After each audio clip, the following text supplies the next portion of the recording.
আপনি কি খুব নরম মনের মানুষ? কাউকে ফেরাতে পারেন না, কাউকে না বলতে পারেন না? তাহলে বলবো আপনার জীবনে অশেষ দুঃখ আছে।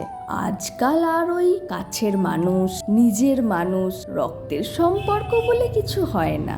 আপনি ততক্ষণই ভালো যতক্ষণ আপনি তাদের জন্য করতে পারবেন।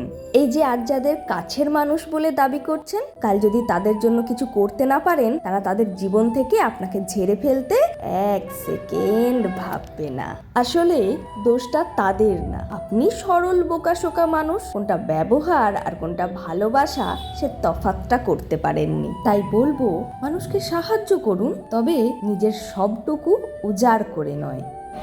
তবে এও সত্যি, আপনি যদি সত্যি একজন ভালো মানুষ, ভালো মনের মানুষ হয়ে থাকেন, মানুষ আপনাকে যতই মারার চেষ্টা করুক, ঈশ্বর আপনার ঠিকই মঙ্গল করবে।